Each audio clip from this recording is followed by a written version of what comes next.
السلام عليكم ورحمة الله وبركاته. الحمد لله.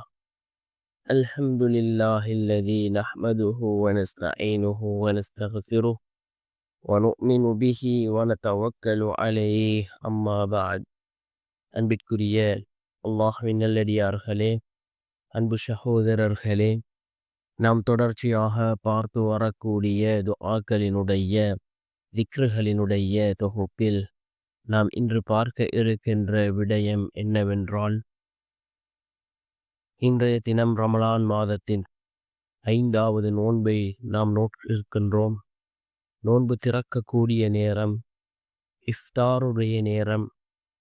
இந்த துஆவை நாம் அதிகமாக ஓதுவோம். குறைந்தது 100 தடவையாவது ஓதுவோம்.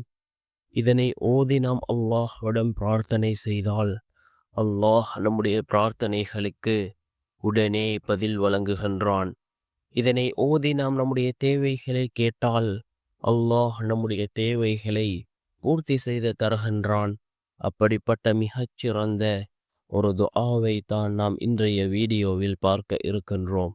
அன்பார்ந்தவர்களே, அல்லாஹ்வின் நல்லடியார்களே, நாம் கண்ணியமான ரமலானினுடைய மாதத்தை அடைந்திருக்கின்றோம். இந்த ரமலான் மாதத்தின் முதல் 10 ரஹ்மத்துடைய 10லே 5 நாட்களை நாம் இப்பொழுது கழித்து விட்டோம். இந்த ரமலான் அதிக நன்மைகளை பெற்றுத்தரக்கூடிய ஒரு மாதமாக இருந்து கொண்டிருக்கின்றது.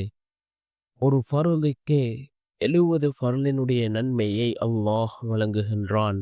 அதே போன்று ஒரு சுன்னத்திற்கு ஒரு ஃபர்லினுடைய நன்மையை அல்லாஹ் இந்த ரமலானினுடைய மாதத்திலே வழங்குகின்றான். குர்ஆன் இறக்கப்பட்ட மாதம் இந்த ரமலானினுடைய மாதமாக இருந்து கொண்டிருக்கின்றது. அதிகமாக நாம் குர்ஆனை ஓதுவோம்.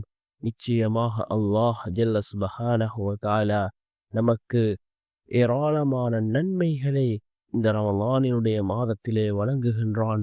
அந்த நன்மைகளை நாம் அதிகமாக நல்லமல்கள் செய்து அந்த நன்மைகளை நாம் பெற்றுக்கொள்வோம். அன்பார்ந்தவர்களே, அல்லாஹ்வின் நல்லடியார்களே, நோன்பு திறக்கக்கூடிய நேரம், இஃப்தாருடைய நேரம். இந்த நேரத்தில் கேட்கப்படக்கூடிய துஆக்கள் அல்லாஹ்விடத்திலே கபூலாகின்றது. இந்த நேரத்தில் நாம் அதிகமாக இந்த துஆவை ஓதுவோம். இது மிக முக்கியமான ஒரு துஆவாக இருந்து கொண்டிருக்கின்றது.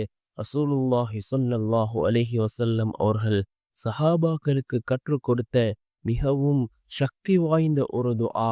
என்ன துஆ என்றால், அல்லாஹு அல்லாஹு ரப்பி லா உஷ்ரிகு பிஹி ஷைஆ.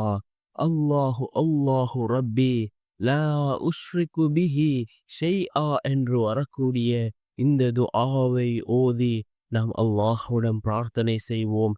நிச்சயமாக அல்லாஹ் ஜல்ல சுப்ஹானஹு வ தஆலா நம்முடைய தேவைகளை அவன் பூர்த்தி செய்து தருவான். அதே போன்று நம்முடைய எல்லா நிலைமைகளையும் அல்லாஹ் சீர்படுத்தி தருவான்.